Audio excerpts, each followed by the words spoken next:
چطورین بچه‌ها؟ من آلتی آمد هستم و به اولین ویدیوی کانال من خیلی خیلی خیلی خوش اومدین. قبل از هر چیز بریم سراغ موضوع اصلی کانال. همونطور که می‌بینید گیم پلی کال آف دیوتی هست، چون از اونجا که من خیلی خیلی کال آف دیوتی رو دوست دارم، هم خودش و هم کامیونیتیش، چه فارسی زبانش چه انگلیسی چه زبانهای دیگه، همشون فوق‌العاده‌ان، همشون بچهای گلی هستن. این کانال یه مقدار متفاوت تر از کانالهای دیگه، چون قراره یه چیزایی غیر از کال آف دیوتی گفته بشه. حالا شما میتونین حالا ویدیو این کانال رو به عنوان پادکست هم گوش بدید اگه زیاد دوست ندارین گیم پلی ببینید، چون گیم پلی گذاشتم که حوصلتون سر نره. خلاصه یه چیزای خیلی جذاب و باحال قراره داخل کانال بگم، مطمئنم خوشتون میاد. حقیقتش بچه‌ها اتفاقای خیلی خیلی زیادی داره میفته این روزا، اتفاقای بد اکثرشون، حالا مثلا همین کرونا، یا اتفاقایی که خصوصا رسانه‌ها خیلی میگن، چون رسانه‌ها همیشه فوکوس میکنن روی چیزای بد. این که خلاصه اکثر مردم فکر میکنن که دنیا داره بد و بدتر میشه، چون هر چقدر که میگذره اخبار و بد منفی بیشتری هم پخش میشه. حالا رو این حساب مردم فکر میکنن که آره دنیای ما هم داره رو به سمت نابودی داره، هی نابودی میره، هی بدتر و بدتر میشه.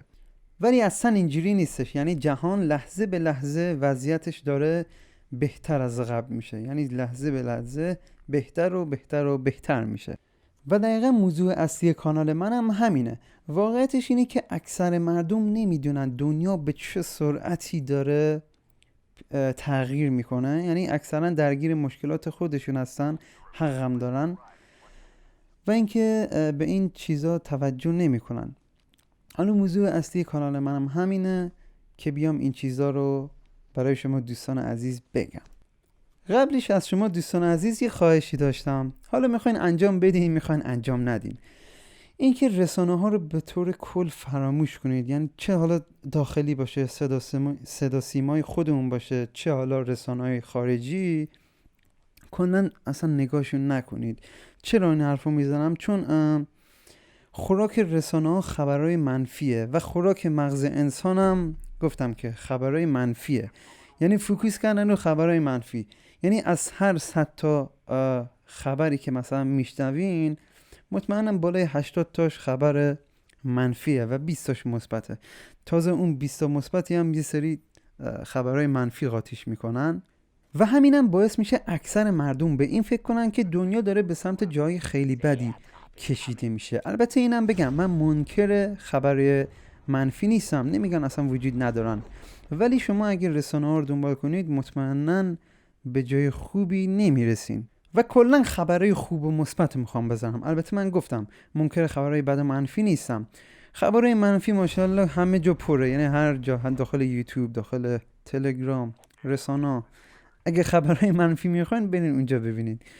از من خبرهای بد و منفی انتظار نداشته باشید. خلاصه دوستان، اگه رسانه ها رو کنار گذاشتید و این لطف خیلی بزرگ به خودتون کردین، دمتون گرم. اگر که این کارو نکردین، بازم دمتون گرم، همتون عشق منید، خیلی دوستتون دارم. و اینم بگم تمام چیزایی که حالا در ادامه میخوام بگم و ویدیوهای بعدی همشون در مورد پیشرفت تکنولوژی و کلا در مورد تکنولوژیه. خب همونطور که گفتم دنیا داره بهتر و بهتر میشه و ما داریم میریم سمت یه فراوانی. حالا فراوانی از چه نظر؟ از لحاظ پردازش حالا همین گوشی‌هایی که توی جیب شما هستش، سیستمایی که دارین، سرورها و کلی چیزای دیگه که تو ادامه ویدیو بهش میپردازیم. فراوانی زمان سیف شده که مثلا ابزاری میاد، تکنولوژی میاد که کار شما رو خیلی راحت‌تر انجام میده، باعث میشه شما راحت‌تر انجام بدین، زمان شما در واقع داره سیو میشه و وقت خیلی زیادی داریم برای انجام بقیه کاراتون، کارهای حالا روزمره باشه، کارتون باشه، حالا هرچی. یا فراوانی ارتباطات که روزانه داره همینجوری بیشتر و بیشتر میشه، یا فراوانی هوش، فراوانی سلامت و طول عمر، همه اینا رو کم کم با هم صحبت میکنیم در موردش. و خلاصه یه فراوانی خیلی بزرگی در انتظار همه ما هستش و گفتم که دنیا خیلی سریع داره پیشرفت میکنه اونقدر که تمام بیزینس مدل ها نه 30 سال دیگه 20 سال دیگه، همین 10 سال دیگه تو این دهه قراره کلن تغییر کنن. حالا چون مجبورن تغییر کنن به خاطر این سرعت پیشرفت بالای تکنولوژی و اینکه این پیشرفت تکنولوژی یه مسیری داره طی میکنه. حالا یه مسیر، یه الگویی در واقع از قدیم تا حالا، یعنی با این الگوی داره پیشرفت میکنه. احتمالاً اسم قانون مور به گوشتون خورده باشه. حالا مور کیه؟ یکی از بنیانگذاران شرکت اینتله که حالا بعد از چند سال کار کردن اونجا متوجه یه قانونی میشه، حالا متوجه یه چیزی میشه که هر 12 الی 18 ماه یک بار تعداد ترانزیستورهای داخل سی پی یو 2 برابر میشه و این اسمشو گذاشتش قانون مور یا مورز لا. مثلا این عکسی که میبینید واسه 1958 اولین پردازنده ای هستش که حالا اون شرکت ساختش که فقط 2 تا ترانزیستور داره. 1971 اینتل اومدش یک دونه سی پی یو به اسم اینتل 4004 زد که 2300 تا ترانزیستور است با معماری 10,000 نانومتری و سرعت 740 کیلوهرتز که قیمت هر ترانزیستورش حدوداً در می اومدش $1. بعدش تو سال 2018 اینتل اومدش سی پی یو معرفی کرد به اسم اینتل کورای 9 8950 HK که 7 میلیارد تا ترانزیستور داشت، حدود 7 میلیارد تا، با معماری 14 نانومتری و سرعت 4.80 گیگاهرتز که خیلی خیلی خیلی رکورد خوبی برای اینتل تو اون سال بودش. و از سال 1958 تا 2018 به همون اندازه که ترانزیستوراش بیشتر شد، سرعتش بیشتر شد، نمیدونم تراکمش کمتر شد، به همون اندازه ارزونتر هم شد. یعنی همینجوری میگذره قیمت ارزونتر و پردازش بیشتر میشه. به این قانون میگن قانون مور. بعضی از دانشمندان میگن که جهان هستی وقتی که به وجود اومد با این روند داره پیشرفت میکنه. حالا حدود 56 سال پیش یک کسی به اسم مور اومدش گفتش اینجوری و قانون مور رو به وجود آورد و این خودش یه تفکر ایجاد میکنه به اسم تفکر اکسپوننشال یا تفکر نمایی که حالا تو هر جایی، بیزینسمون، توی پیشرفت تکنولوژی، پیشرفت قدرت گوشی، قدرت کامپیوتر، قدرت سرورها، ارتباطات، همه چی، این که مثل قانون مور 12 الی 18 ماه یک بار 2 برابر پارسالش میشه، یعنی سال قبلش میشه. به میگن تفکر اکسپوننشالی. حالا خیلی از بیزینس ها هم با این تفکر دارن میان جلو. مثلا همین ایلان ماسک یا جف بزوس به صورت اکسپوننشالی دارن پیشرفت میکنن. حالا این افزایش قدرت کامپیوترها و کاهش قیمت همین کامپیوترها باعث میشه که ما شبکه هامون، سنسورهامون، دیگه بیولوژی مصنوعی هامون، نمیدونم ربات ها، پرینت سه‌بعدی، تکنولوژی AR، VR، هوش مصنوعی، بلاکچین و هر چیزی که کلا مربوط به تکنولوژی هستش رو به صورت نمایی پیشرفت بده یا به صورت اکسپوننشالی پیشرفت بده.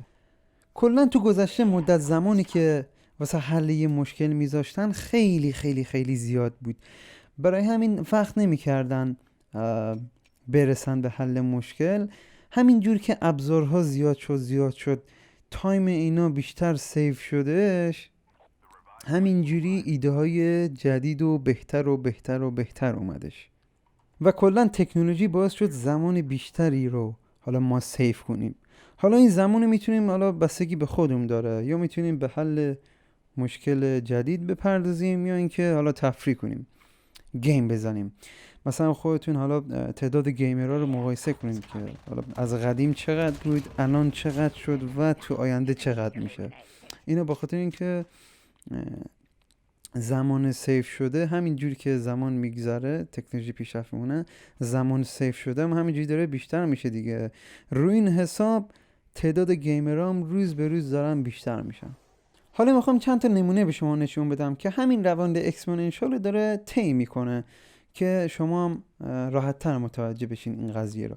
اولیش هزینه پهنای بانده که همونطور که میبینید تو عکس 1999 تا 2020 قیمتش فوق‌العاده شدید رو به کاهش بوده که حالا داخل 2020 کمتر از $1 به ازای هر گیگابیت بر ثانیه پردازش هزینه پهنای باند بودش.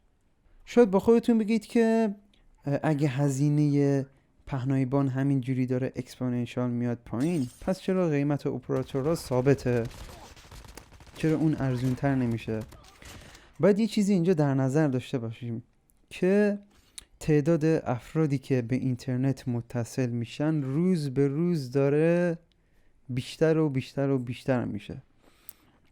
یعنی تقریبا به همون اندازه که قوی میشه پهنای باند، به همون اندازه حالا آدم کانکت میشن به اینترنت.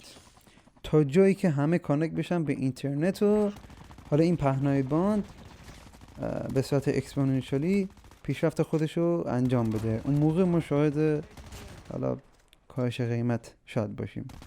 عکس دوم هم هزینه پردازشو داره نشون میده. 1992 به ازای هر 1 میلیون ترانزیستور یه شرکت باید $222 پرداخت میکرد. ولی الان چی؟ تو 2020 الان که 2021 ولی اینجا 2020 کمتر از 1 سنت باید پرداخت کنه به ازای هر 1 میلیون ترانزیستور. یعنی خیلی پیشرفت زیادی داشتش. عکس بعدی هم هزینه ذخیره سازی رو داره نشون میده که 1999 به ازای هر گیگابایت شما باید $569 میپرداختیم. حالا یه شرکت باید اینقدر میپرداخت. ولی الان چی؟ الان از سال 2020 به بعد الان که هستیم تقریبا رایگانه. یعنی مثلا همین تلگرام رو مثال میزنم، هر چقدر دیتا شما دلتون میخواد میتونید توش آپلود کنید، مثلا به شما گیرم نمیده، محدودیت نرین. در واقع رایگان شده. حالا فقط تلگرام نیست، چیزای دیگه هم هست، شبکه‌های اجتماعی. مثلا همین یوتیوب که به شما اجازه میده که به صورت رایگان ویدیو آپلود کنید، در واقع هزینه ذخیره سازی نمیدین شما، به صورت رایگان باز شما در میادش و این خیلی خوبه. عکس بعدی هم هزینه راه اندازی یک فناوری اینترنتی، یه استارتاپ که سال 2000 حدود $5 میلیون بود که به مراتب کمتر و کمتر شد. حالا بخاطر اینکه برنامه‌نویسا زیاد شدن، پروژه‌های خیلی زیادی اوپن سورس شدن، سرویس های کلاود بیس اومدن، همینجوری توسعه دهندگان اومدن استارتاپ خودشونو زدن، همینجوری کمتر و کمتر و کمتر شد. الان طرف مثلا با 10 میلیون تومان میتونه یه بیزینس راه اندازی کنه. عکس بعدی هم هزینه تماس 1 دقیقه‌ای از آمریکا به هند بود که سال 1975 هر دقیقه $10 طرف باید پرداخت میکرد.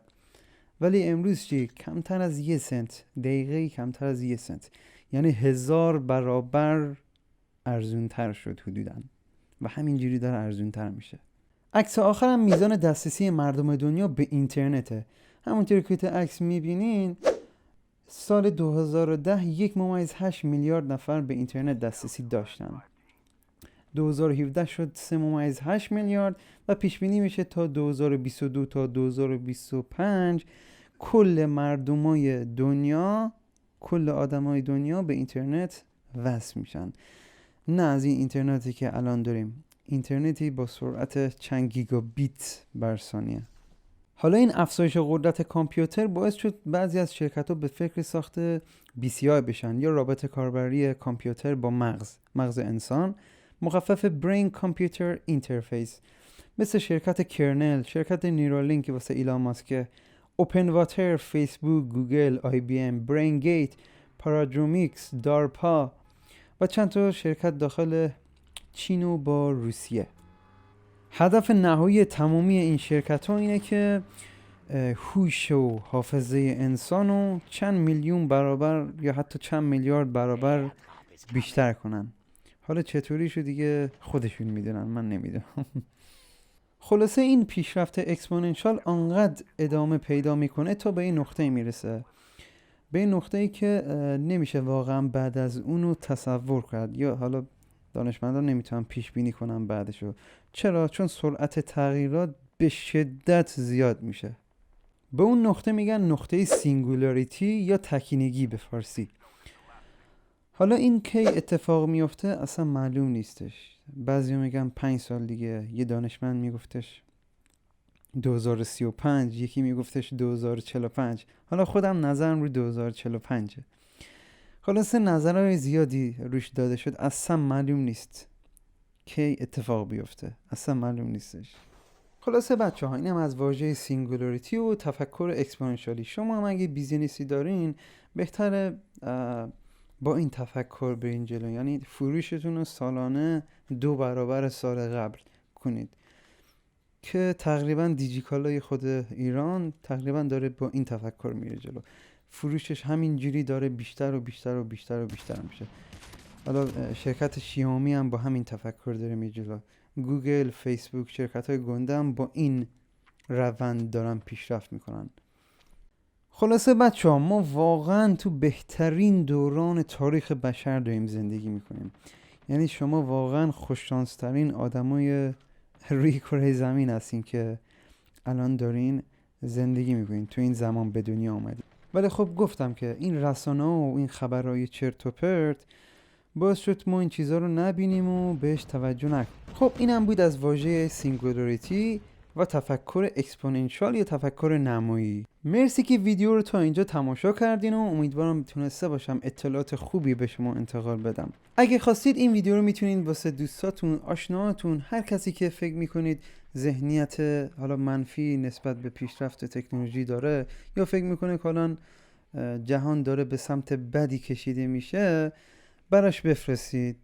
شما هم اگه نظری، انتقادی، پیشنهادی، هر چی در مورد تکنولوژی و در مورد همین بحثی که الان داخل این ویدیو بودش و این چیزا دارین، میتونین تو بخش کامنت، حالا اگه فینگلیش بنویسین که چه بهتر، برام بنویسین و من تک تکش میخونم و به جون دل جواب میدم. کلا ویدیوهای بعدیم هم شبیه همین مدل ویدیویی که الان ضبط کردم، با یه اسکیل، با یه مقیاس بزرگتر، با یه دید بزرگتر اصلا نگاه میکنم، که چون یکم بعد قابل فهمتر بشه، زیاد تخصصی بشه، یکم حوصله سربرتر میشه. خب دیگه حرف زدم بسه، کم کم به آخرای ویدیو نزدیک میشیم. اگه به نظرتون ویدیو مفید بود لطفاً لایکش کنید. اگه کانال منو سابسکرایب نکردید همین الان لطفاً سابسکرایب کنید، دکمه قرمز رو بزنید، زیاد انرژی ازتون نمیگیره، دمتون گرم. اون زنگوله بغلیش هم میتونین بزنین که هر موقع من ویدیو آپلود کردم شما بیخبر نمونین و اطلاعاتتون در مورد تکنولوژی بیشتر و بیشتر بشه. خیلی دوستتون دارم. فعلا پیس.